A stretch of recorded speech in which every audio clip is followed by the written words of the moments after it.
Hello and welcome. This is Corey Angelat. Welcome to the End of Slavery Summit. I'm here with Henna Maria. She's an activist, speaker, poet, and practitioner of ancestral healing arts. Her advocacy focuses on the spiritual reality of life, human and animal rights, medical freedom, and self sovereignty. I'm very glad to be joined by you. You have a lot of works and you have a lot of websites too.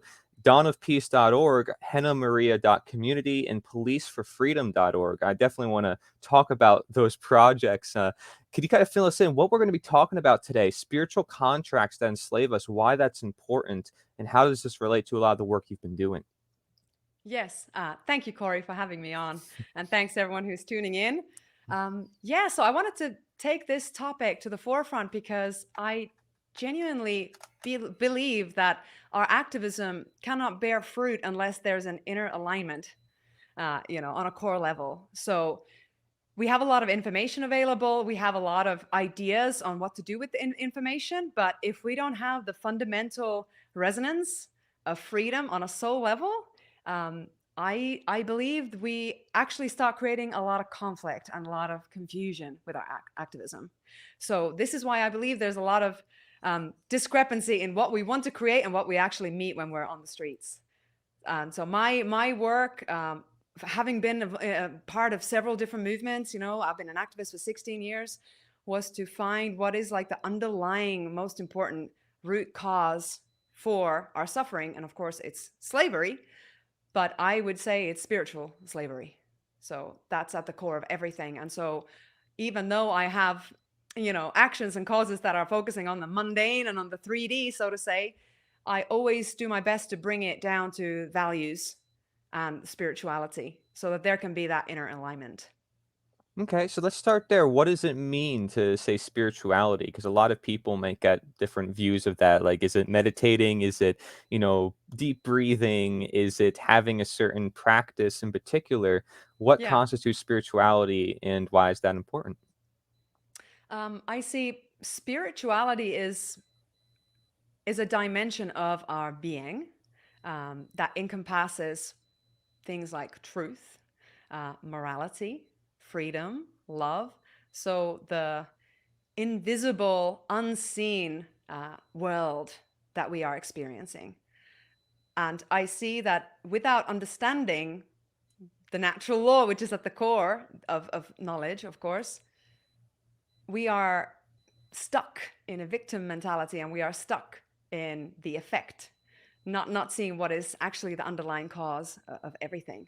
So spirituality to me isn't necessarily to do with any sort of external acts. It's simply a dimension of reality um, that helps us when we start to peek into that dimension. We start to have clarity. We start to be able to actually manifest and start to be able to create on this realm. Because as long as I see that, as long as we're not aware of that dimension of reality, the spiritual dimension of reality, we are stuck in an unconscious creation. And this is why we do a lot of, we see that what is around us is not actually representing what most people want. It's because we have so much inner conflict. And so spirituality is a pursuit of truth, pursuit of freedom, pursuit of knowledge for me. Right, because you're saying it's all around us. I mean, it's something Yeah. that is sort of this universal, timeless, knowledge that we need to understand. You said Yeah. truth, right? And morality. So, yeah, so when you say spiritual contracts enslave us, what do you mean by contracts? Are we signing ourselves up to things we don't realize we're signing ourselves up to? Because you said we're unconscious? Yes. So since reality is a co-creation, it's a collective creation, aggregate creation, then what we're witnessing, the condition of reality, um, is that. This is the effect of our actions, right? And our beliefs. So when we condone certain behaviors or when we accept, certain conditions of reality without trying to reconcile things in ourselves or trying to affect a positive change around us, we are constantly coding that condition into reality again and again and again.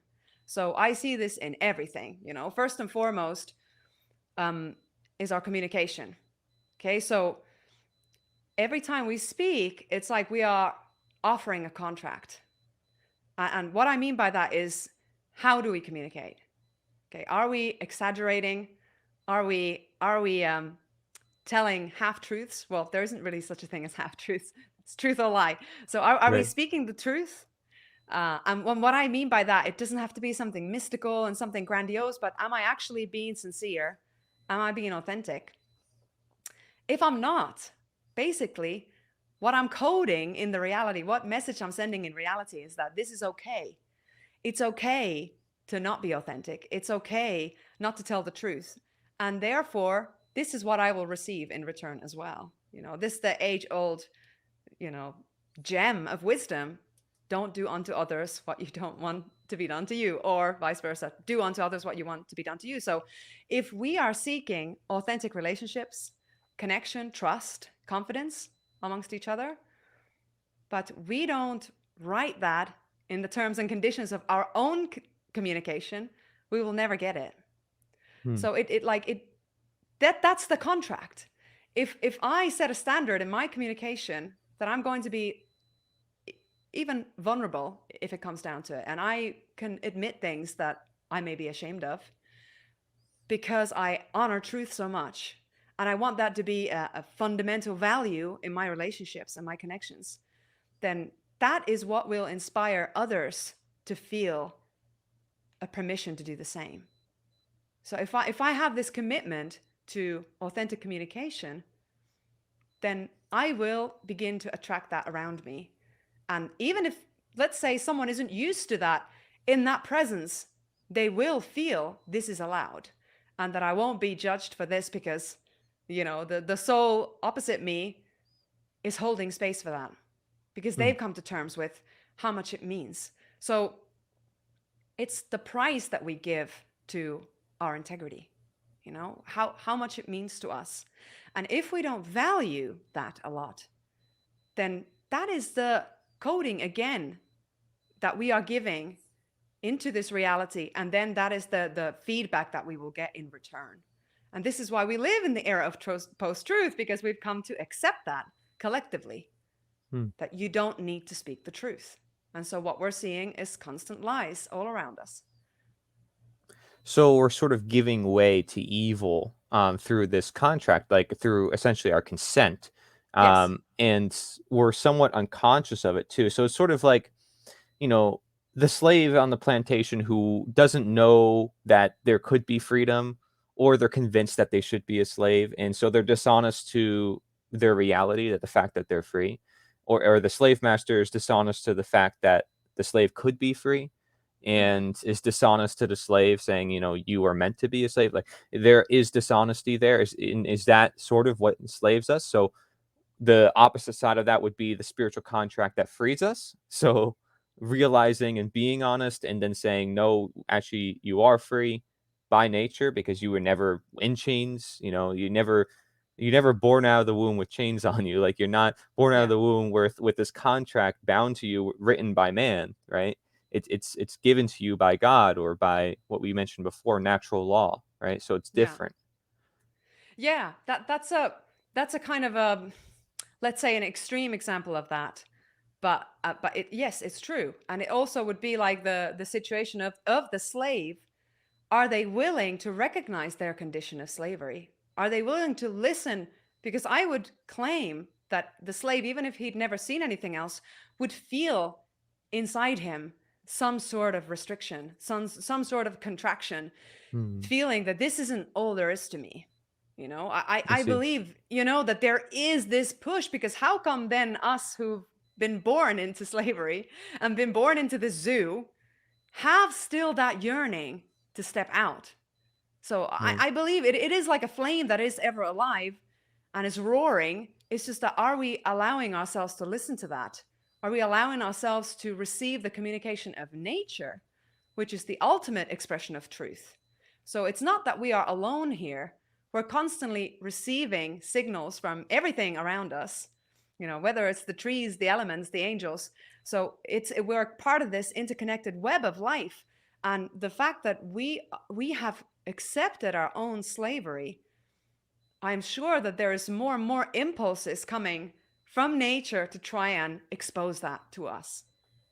And so Hmm. the level of authenticity that's required of us would be to recognize, yes, I am a slave first and foremost, and that is not who I truly am, though. Like, this is a condition that has been imposed upon me, Right. and a lot of us have accepted it out of comfort. Hmm. So this is when we go into the deeper layers of these contracts. How far are you selling yourself into? How far is the slavery going? Hmm. It's you kind of know like having diabetes and like, I'm a diabetic, but you're not supposed to. You maybe could get out of that yeah. diabetes. You possibly can reverse it. If you keep thinking you're a diabetic, then you're like identifying with this thing and attaching yourself to that thing. When it's possible, you are not a diabetic by nature, you're not Yes, supposed to have that.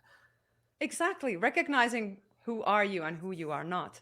And so when it comes to the communication, this is there's several things that are related to it, because how do we know how to communicate authentically if all we do is consume fiction? So this is one big part of my advocacy, is to try and get people out of watching movies and series, because I honestly, what I see there, what I perceive, is that it codes our consciousness to lies and inauthentic emotional expressions and Mm. inauthentic models of relation, models of relating, and models of relationships, models of families, models of intimacy, models of possibility of what humanity is and what culture could be like.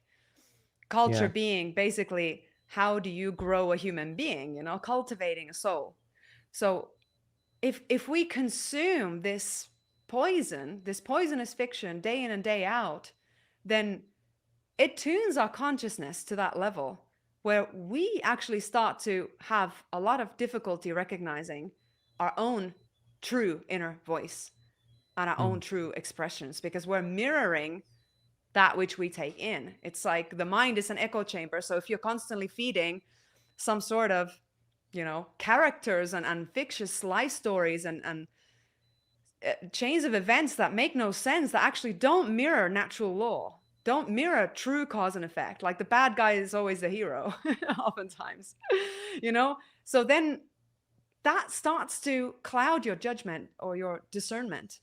Mm. And it starts to cloud your internal periscope to your own inner world. So then how can you speak with authenticity if you're living in this, like, sewer of of poison, basically, internally, Mm. when it comes to authenticity? So the first step would be to start the detox, so that you can bring that internal clarity back into your senses and back into your discernment. So this is one contract that I see we do to ourselves when we watch these things unconsciously and allow it to code our perception of reality, our Right. perception of humanity, our perception of emotional spectrum.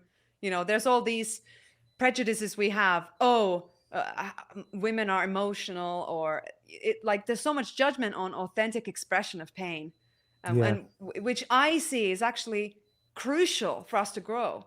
Because how can you grow as a human being if nobody's giving you the feedback of the pain that you're causing? So if we all started crying when someone hurt us, we would grow spiritually so fast. We would mature so fast. But because we've come to learn that crying is a sign of weakness, we Yeah. hold it in. And so then we don't give each other these signals Yeah. that would actually invite our heart to open and to start thinking, what am Right. I doing? What is my effect on the people around me? Yeah. And "Oh, I'm a guy. I shouldn't cry. I should be tough." Like, no, I've cried many times, even in public, because Yeah. I would talk to people in politics about some of these ideas, and they don't care.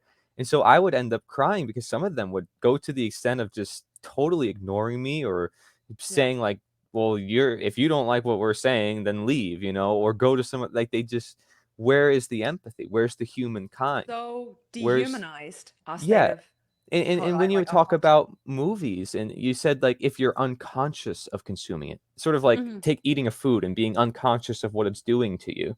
The Yeah. same deal, but, like, let's say somebody is working all day long and they have all this stress, and then they wanna go home and unwind their mind, the first thing they might turn on is TV, and they're not so conscious because they want to unplug, right, from reality. Yes. So the Yeah. first thing they do is plug into this artificial reality to sort of cope with themselves. But is that the best thing they can do? Is there a better method? Is there a practice they can utilize to Mm. perhaps make themselves feel better? Would you say there is perhaps a spiritual contract in this moment that they can do instead of watching TV?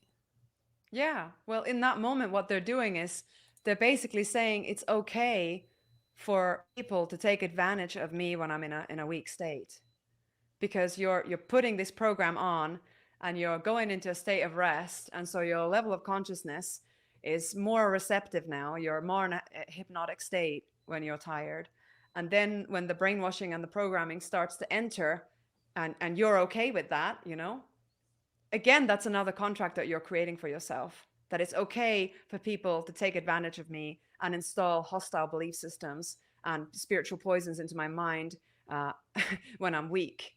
And so this is Yeah, like a horrible thing. So what you could do instead is rest and just listen to yourself. How am I feeling? Maybe put right. on some really beautiful music and just, what happened to just being? You know? What happened to just, why do we have to constantly take something else Right, in? So we, exactly. we have also this like terrible saturation of junk knowledge and junk information that is just clouding our clarity and our discernment. Hmm. So this is one thing, is what you take in, but also then, it's like, how do we behave? That's another aspect of what kind of contracts are we making. For me, it was very clear when I started learning about healing arts that truth is at the core of healing, that actually everything comes down to truth. As long as I'm not truthful about my own emotions, and I'm not truthful to myself about the state of my life, then I can't possibly heal those things. So, first and foremost, I have to be able to see myself and my life with clarity, including the things that I don't want to see, including the things that I would normally want to run away from or that I would be in denial of. I would have to see those aspects of myself that I'm not fond of to be able to start transmuting them. So, Hmm. truth is at the very core of that. But if we can't catch ourselves in those behaviors that are harmful to ourselves and our relationships, our work, our well-being, then we can never change them. So one of the first things for me was, okay, now that you know what is the price of freedom spiritually, um, there's no more excuse for you to act out of alignment. Like, it's an absolute commitment to truth. And what does that mean? It means if someone gives you the wrong change in the shop, in a grocery store, and you clock that and you're aware this is not my money, this does not belong to me, you have to give it back every single time. Because if you don't, again, you're starting to walk a little bit out of the light in the shadow, and you're starting to again create a contract. It's okay to take advantage of someone if they're not aware of it. And so if you do that to someone else, by that same token, by that same contract, you're saying it's okay for others to take advantage of me when I'm not aware. Hmm. So when you start walking the path of truth, this is how you get protection as well, because you're coding your interactions in your life with this level of morality.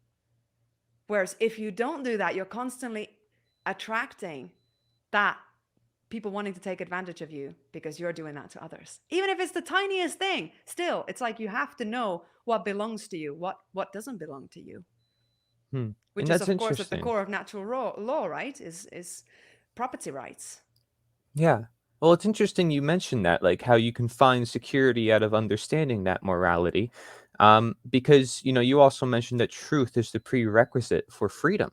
And a Yeah. lot of people, when they think of freedom, they might fear it because they lack security or they lack the sense of, well, who's going to do this and protect that? And it's all about protection, right? Hmm. Protecting your rights, protecting your assets.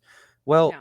are other people really responsible for that protection, for your rights, for your assets? And so, isn't that interesting? You mentioned to me that sort of for truth, you have to have that sort of protection, and it protects you. And but yet, you're also saying it's a prerequisite for freedom. And so many times people correlate freedom with chaos. Yeah. Yeah. Ultimate freedom is responsibility. Hmm. Because when you truly want that level of freedom, you're willing to take responsibility for everything in your life. And when you know that, then it means you have to be able to start building trust. Because none of us can survive here by ourselves. We need community. We need trusted, friends around us. Hmm. And how can you have that? Well, you need trust. For there to be trust, there has to be truth. You can't have trust without truth. And so when you have truth, you have trust. And when you have trust, you have security. Hmm. This is how we build the communities. This is honestly, this is the remedy. It Yeah. all boils down to truth. Yes. And because you're able to live your life as you please and do what you want with your own property, then you're technically free as well, right? So Yeah. it's interesting how that works because, again, to kind of relate it to the 1800s, because I like to do that since I, wrote a book about it and such. If the slave recognizes, hey, I'm free, and they put that into practice because they free themselves, because they recognize they're sovereign, they're putting the truth principles inside them. They're embracing honesty, as we would say, Yeah. and that gives way to their freedom. So actually, it's interesting, but having that sense of security gives way to freedom, and that As freedom well. it makes an obligation for that security, right? Because like, oh, Yes. I'm free to do this or that. Well, now you're obligated to be responsible to have security. So it's Exactly. interesting how they work together. Yeah. Unless we think there has to be a middleman, and we have this belief system that we aren't supposed to be responsible, or we aren't supposed to have that security coming from ourselves. I, So I truly believe that belief system, well, I believe that belief system, I just I have clarity on this. That belief system comes from us not knowing ourselves. hmm, So the know thyself is a prerequisite for that. If you don't know yourself, then you don't know that we have the capacity to recognize the difference between right and wrong and truth and lie. But if we are living in this spiritual poison and we are consuming lies and we are like animals in a zoo, completely domesticated and controlled and oppressed, then we may come to take that bait and believe that somehow we need the cage. Because God forbid, if we didn't have the cage, we would all kill each other. It's like there is a fundamental lie at the core of that people have accepted and made a part of their belief system.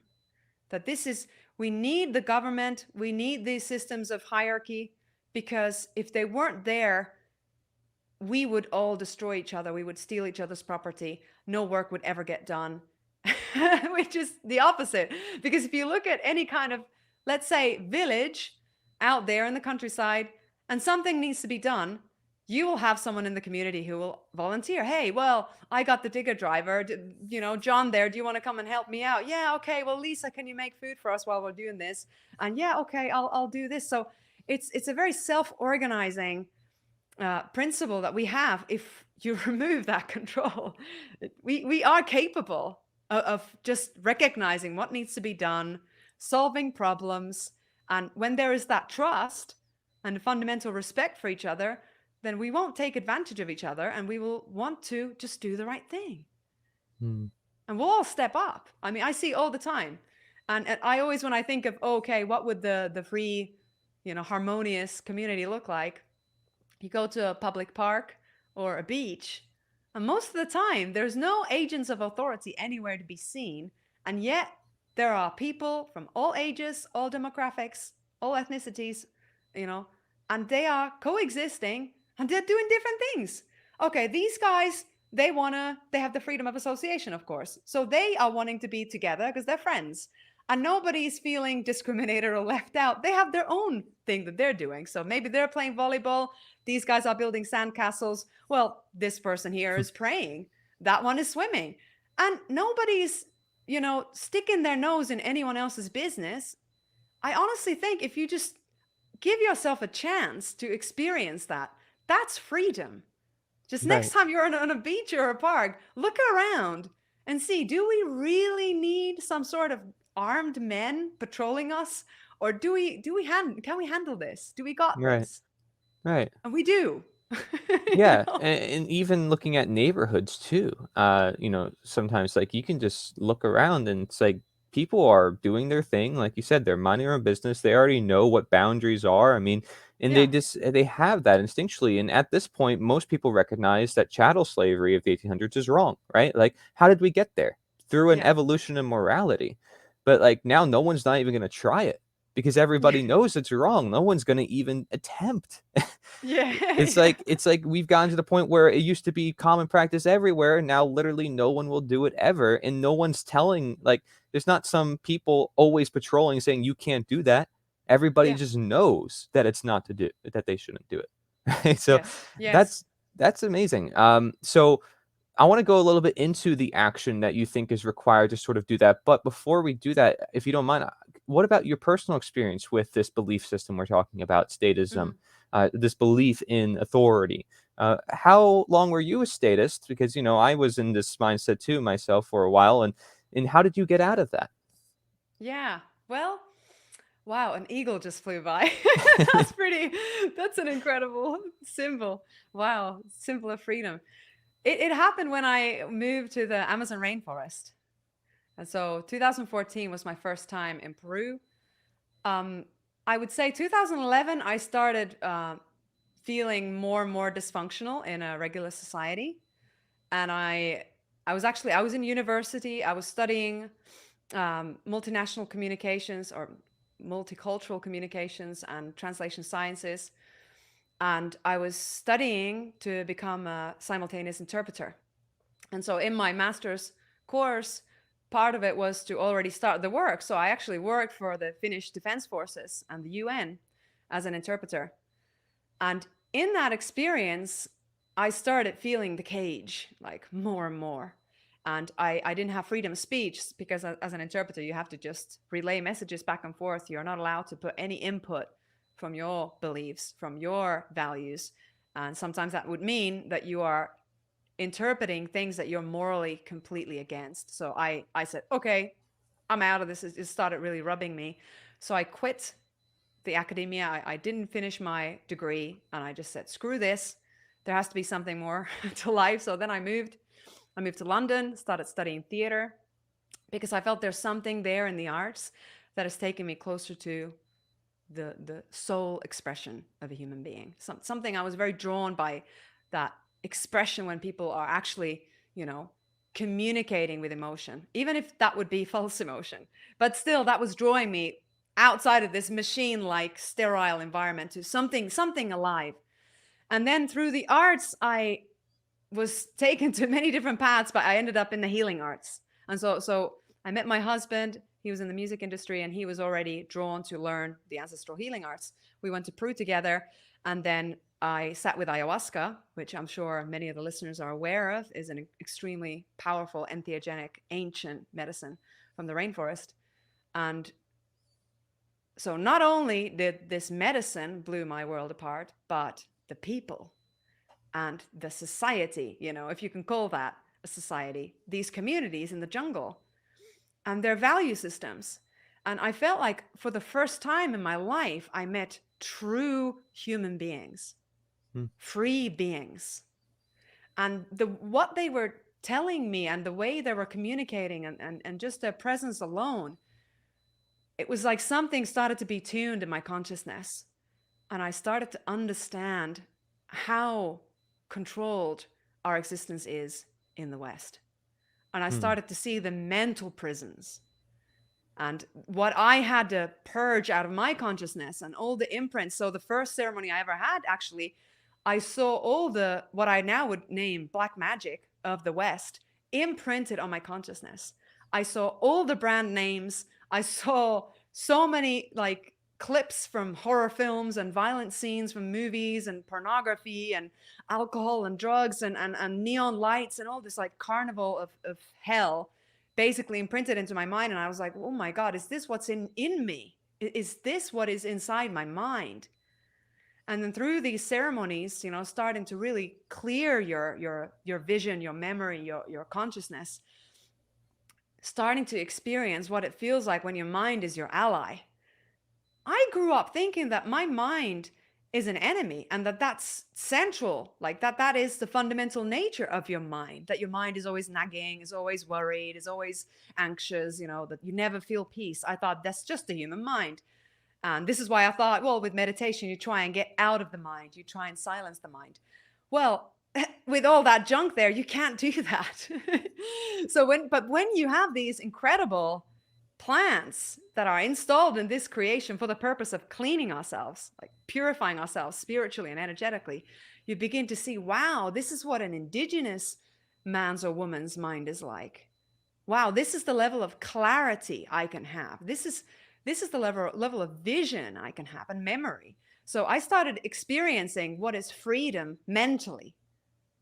And then that was the domino that just blew open everything. I was already a conspiracy theorist before that, but it wasn't embodied. It wasn't this embodied realization of how diabolical is the Western culture and how enslaved we are on so many levels. That it's not enough just to say, I choose not to pay taxes or I don't pay fines or whatever. What is inside here? Am I free in here? Am I free in here? Because if not, you're still a slave. Mm, So this is why I'm interested in the spiritual freedom. And yeah. I see that when you get there, when you really own your mind, when your mind is your ally, your friend, it's serving you, from that place, whatever action you do will have just tremendous, you know, force behind it. It will have different sort of resonance. Wow. Yeah, that's beautiful. Thank you so much for sharing that with us. So you have created after, your discoveries and through your awakenings and, as many other people as well. I mean, you're not alone. I mean, you're just looking at what reality is given, right? What is Yeah. already here. You're not inventing anything new. You're Yeah. recognizing what already is here. So you made, however, some websites and some movements. You said you were like sort of an activist. So what got you into that? And is it sort of this process of awakening? It sort of led Yeah, you there? yeah. Well, I started, I had a quite a wild teenage years. I moved to actually San Francisco when I was 18. It was a very wild romance, kind of Romeo Juliet type of thing, with a gangster, and it didn't end well. But in that time, I got to see how screwed up the American society is. I'm from Finland. So there you have this illusion of human rights and the government looks after you and whatever. But when I got to see the homelessness there, that's what did something for me. So my first cause was to help the homeless in California. When I came back to Finland, I started working for the Amnesty again, not knowing that they're not really doing what they're claiming to be doing. So I was in these wrong places to begin with. And this is where some people think, oh, she's controlled up. She worked for the military and the UN and Amnesty. Well, you can think that if you want. But I learned that these places are not what they claim they are. So I had this cause, that I want to help people find security, happiness, their rights. So human rights was a big thing for me. But then, as part of my own healing and spiritual path, I started to resonate more with the suffering of all beings. So then animal rights became a really big cause for me. But I saw that a lot of animal rights activists don't care about humans. There's a lot of misanthropy there. A lot of animal rights activists would not think twice to hang slaughterhouse workers or factory farmers. And then I would see the same in the human rights camp. Right. They wouldn't care 2 cents about the suffering of a cow or a pig or a lamb. And that felt crazy to me. Like, aren't we just talking about the same thing? We're talking about slavery. We're talking about torture. We're talking about, stealing the rights of a being that wants to be free. So this is where Dawn of Peace came from. It's my attempt to bring together all of these different things and go to the core of it, which is the spiritual reality that actually all beings want to be free. And how can we transform our lives in a way that we can facilitate that? How can Mm, we heal this earth and how can we heal ourselves. So it's weaved together with my practice, apprenticing with the Shipibo, the indigenous people, and seeing what is valuable for them, what sovereignty means, and then from that place creating content and street events. So we do a lot of dialogues, Socratean method. Just go to the streets and ask questions and talk to people. And this is what we've been doing now for the last 2 and some years, from June 2020, with the medical freedom as the core cause there. But yeah, so that's Dawn of Peace. Hmm. And then I don't know how it even happened, but I ended up making friends with some awake police here in Spain.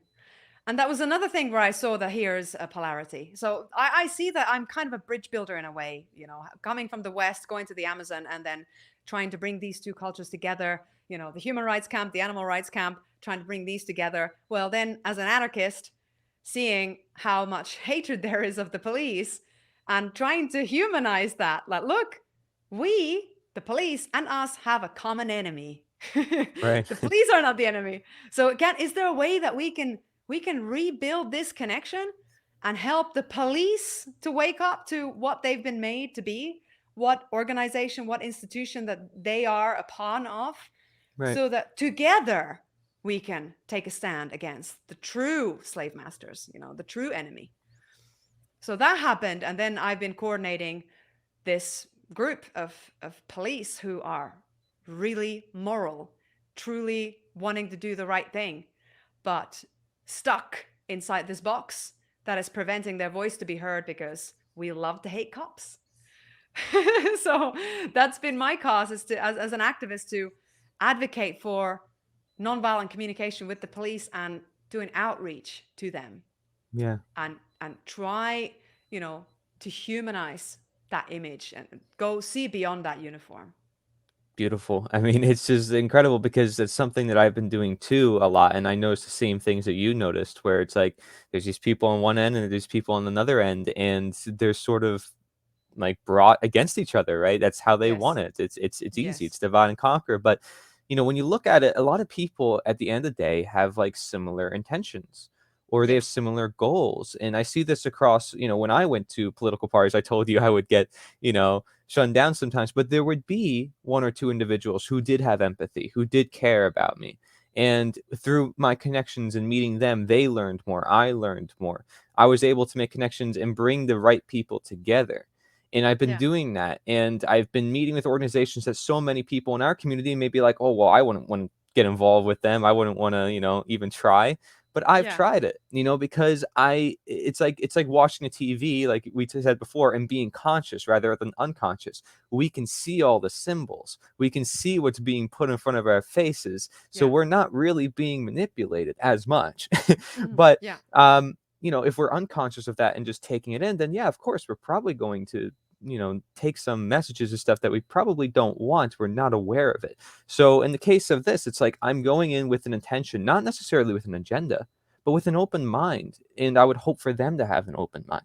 Right. And Yeah. you're looking at like this bigger picture, like we're just human beings at the end of the day, right? Yeah. These are people in this party, that party, and this movement, that movement, this identity. I mean, it doesn't Yeah. matter. We're all human beings. So I think that's incredible because that's something that I've been doing a lot. And honestly, when you bring people together and the right people, magic happens. Like I Yes. now literally I can sit back and it's like, wow, all these people are talking about stuff that I've talked about for years. And I didn't expect it, my own family or friends or what have you. And people always ask that question, like, how do you get your family to get involved or whatever? And one of the things I say is just be there for them, and just Yeah. just just be there and bring people together and just show them the truth in action. I mean, you don't have to convince them or yell at them about it. Yeah. Right. Yeah. I tried. It doesn't work. So Just love them, and, just live your life and don't be apologetic for being different.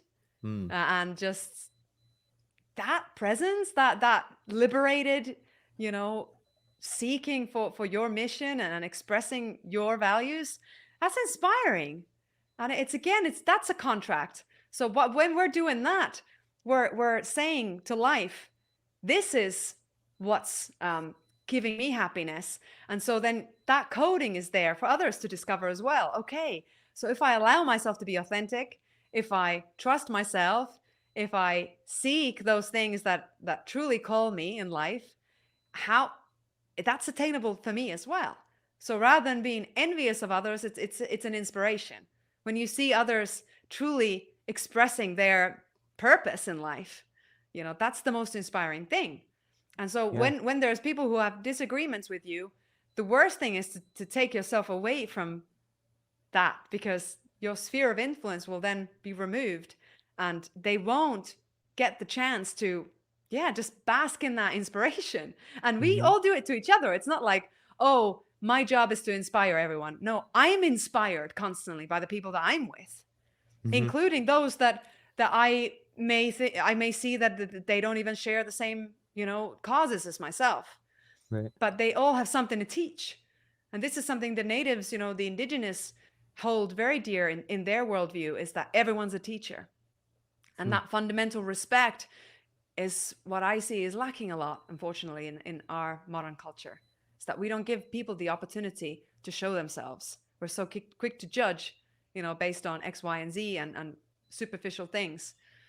But if we are respectful, we listen to each other, we give people a chance to explain themselves, then you get that gift of getting a glimpse into their inner world. And there's always something there that can teach us something too, you know? Yeah. Yeah, I see what you mean. And I want to sort of ask a question that I like to ask a lot of people too is sort of like, okay, we have this individual action, which is, we need to be honest and understand ourselves and our environments. But is there some sort of need for a collective action for people to come together, for a movement to start, and not necessarily to get wrapped in that identity, but is that Mm-hmm. necessary to create more awareness around these issues, around this knowledge, is to create more of a movement?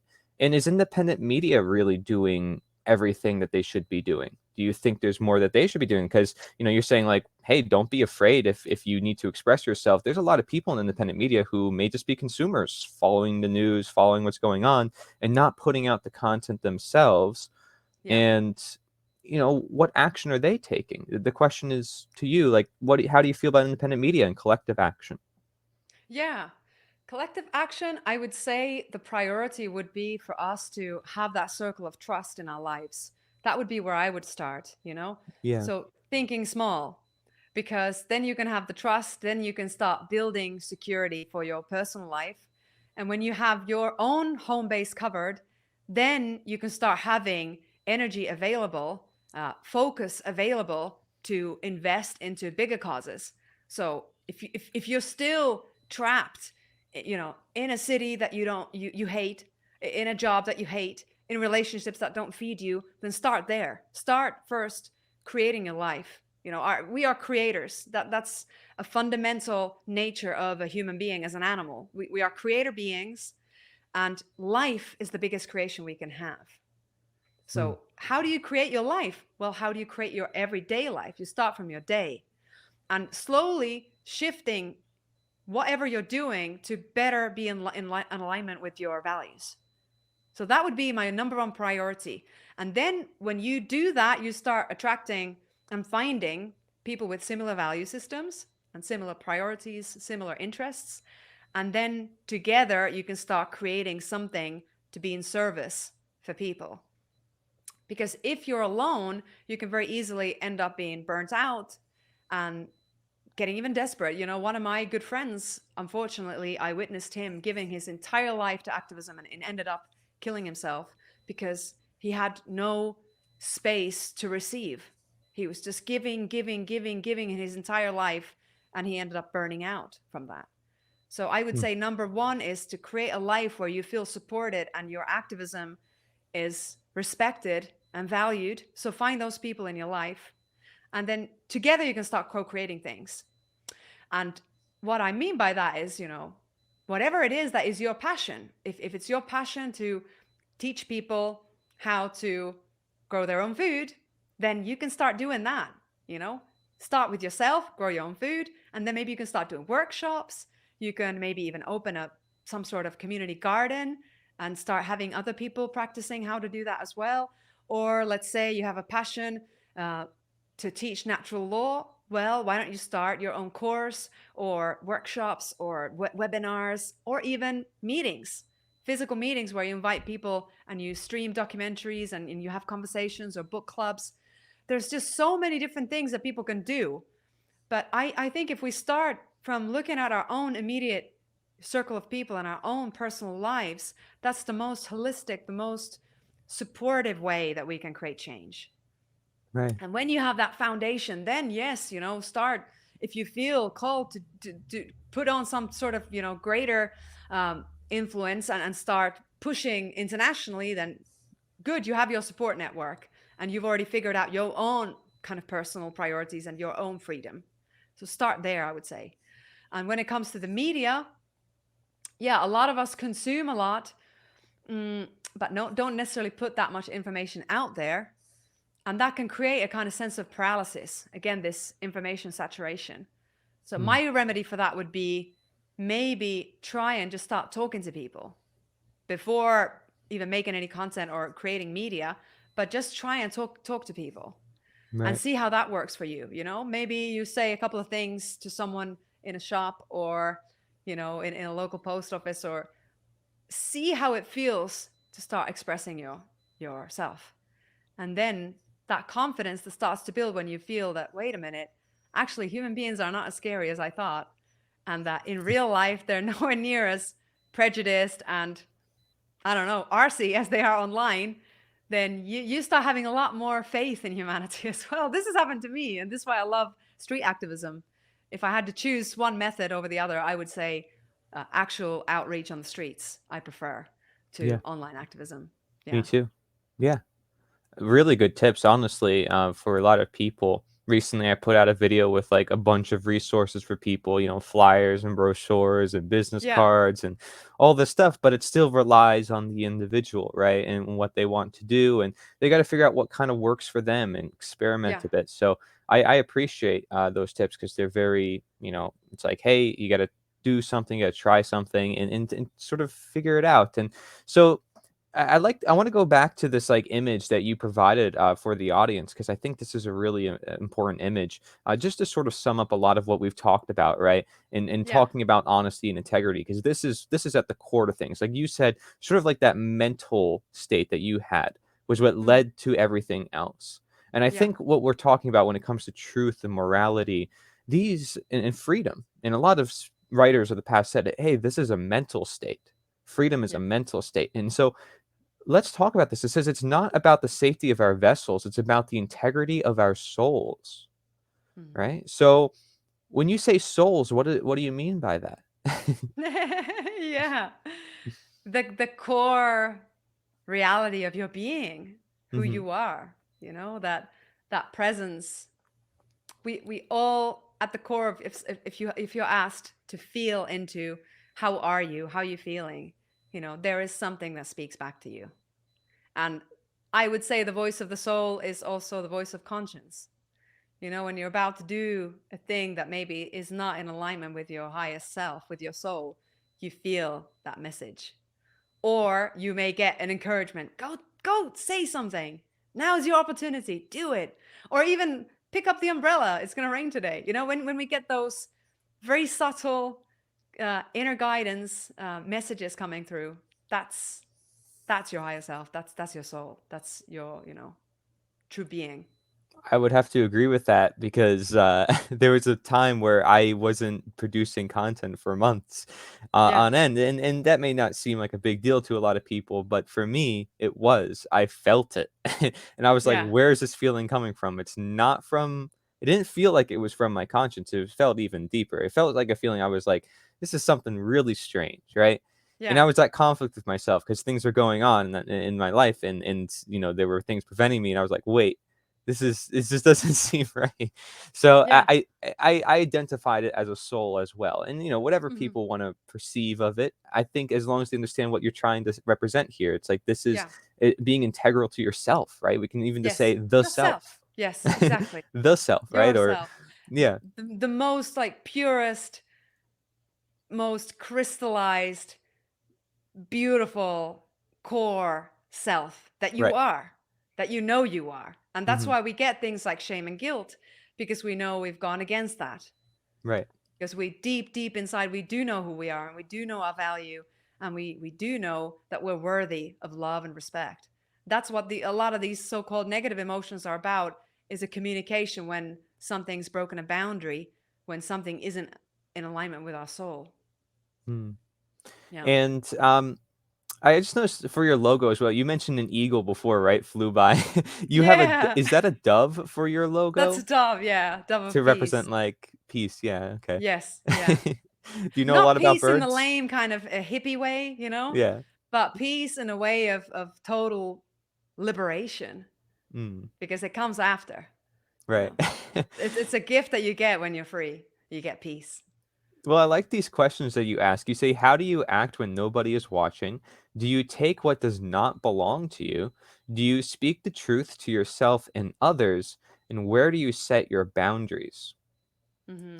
So, are these questions that people should really reflect on to sort of detail their own integrity? Yes, yes. To really refine their moral compass. Hmm. And then when we begin to honor that and know that it is a form of loving yourself, when you do begin to honor that, then you will see that your life will have a lot less conflict. Because if we harbor inner conflict, if we are constantly doing things that are not in alignment with our actual values, that just becomes magnified in our everyday life, because this creation, this universe is always wanting us to grow to our highest potential, to live in our true nature. And so if we harbor conflicts inside gracefully, life will show it to us by putting a lot of conflicts on our way. But and it's not a magical thing. It's just the way the world works. This is natural law. This is cause and effect, law of correspondence. So if you are in alignment with yourself, it's amazing, because you start seeing people who are in alignment coming to you. You start seeing events in your life align and doors open and things start getting smoother. Your path starts to get smoother. I can say that in my personal life, I used to attract a lot of hazardous events. I was always breaking some sort of a bone, falling down. I don't know, just all sorts of strange, freakish things were happening to me. And I just thought, I'm just so unlucky. But actually, when I began my ceremonial healing with ayahuasca, I came to recognize a very deep program of self loathing, Hmm. and, and that I was actively hating myself. And this is related to a lot of trauma, of course. But when I began to work on the trauma and began to practice true respect for myself, meaning no longer abusing myself, no longer lying, no longer hiding things from other people or myself, becoming transparent, open, loving, respectful, sincere, then those accidents stopped. And it was Right. incredible to see, like, wow, that was simply just a reflection of how much I was harming myself, that kept happening to me. Huh. Yeah. Yeah. I mean, that's the importance of being conscious, right? I mean, or having a conscience, either one. I mean, because we could be doing harm and we don't realize it, right? Just like again, plugging into that TV and not realizing what it's doing. I mean, so it's really important we evaluate not just our food choices, right, but the information we conceive, everything, Yeah. right? So, Everything. so Exactly. is there anything else that you really want to deliver as a message to the rest of the world? Because we have about like 5 minutes left here. And so, is there anything you really want to speak about in relation to what's going on in the current world and what you really want people to know about? I really appreciate all your efforts with action and truth. I mean, I like the fact that you really go over both. There's a lot of people who might miss one or the other, and so I Mhm. really like the fact that you're also bridging communities together. Is there anything that you want to share with the audience before we sort of wrap it up? Well, I guess the core thing for me is trust. I think it's time that we start trusting each other. And for us to do that, I think we need to start going out and meeting each other in the real world more. Take a Mm, chance. Get in touch with your activist friend that you really like and say, "Hey, could we meet up? I'm willing to travel 5 hours to come and meet you. Let's go for a coffee, or let's go for a hike, or whatever." I think we really start, like, this is an opportunity for us to start getting out of this virtual connection and get into a true human heart to heart connection. And when you have that, it just gives you so much more trust and faith in your future as well, because you have people that you know that you could take a bullet for. I think this is the most important thing right now, is that we have true relationships, connection with people that we can really really trust. And when you have that, it takes just a lot of that fear and insecurity away from your actions and from your life. So I would Yeah. just, yeah, that would be my invitation, is start meeting people in the real world more, and see if you can take your activism on the streets as well, Right. with questions, with signs, with flyers, and you can make it not a protest, but simply like you're manifesting, you're Right. informing, you're inspiring people. You don't have to be fighting against anybody. You could just simply say, hey, have you heard of the Agenda 2030? This is what we do. You just Right. ask a couple of simple questions, and well, a lot of people actually haven't heard about it.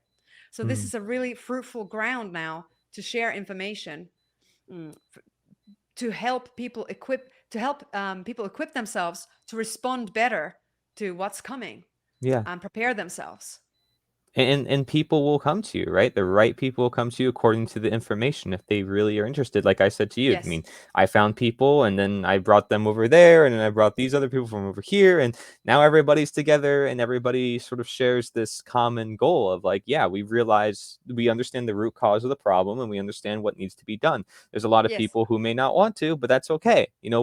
We're going to create it ourselves. We can do it, for the people who Yes. are ready. And when they're ready, they may come our way because that's what happens. It's Yeah. like Yeah. when Yeah. they're ready and they realize, like, wait, you were right, or you were warning us, and what we're doing is not actually productive. They might actually start to listen to you. They might start to come back to you and say sorry or whatever. And I see it all the time, and just in Yeah. common relationships, right? People are like, man, I'm sorry, I shouldn't have done this, I shouldn't have done that. So it's interesting, but that regret sort of comes as a natural progression of regress, right? So to realize, like, wait, if we're going to continue to evolve, we need to get past this and move forward. So I think that's a stage with the world too, right? I mean, we're in a Yeah. state of, well, our freedoms are questioned, everything's at questioned, like you said. So it's a matter of, well, are we going to keep moving down that path, or are we going to realize that and then evolve? So I Yes. appreciate you for sharing that and being a part of this great evolution for humanity. I encourage everybody checks out your works. Henna Maria, thank you very much for joining me. Thank you for. Dawnofpeace.org. So dawnofpeace.org and then hennamaria.community. Okay, so hennamaria.community, and then policeforfreedom.org. Okay, so policeforfreedom.org. That is the one about the police and how you kind of got them involved into going after these ideas, which I think is incredible that you're doing that. Because again, they're all human beings. There's no reason, I have nothing against them. If I may be against who they represent to be, but that's because they're no Yes. longer trying to be human beings. But if Yes. they are Yes. themselves, and at the end of the day, if I'm looking at who they are, they're human beings. So I'm going to respect Yeah. them as such. I'm not gonna lie to myself, right? And say, well, they are this thing because they make themselves out to be that thing. I'm going to get right to the truth. They are Yes. a human being.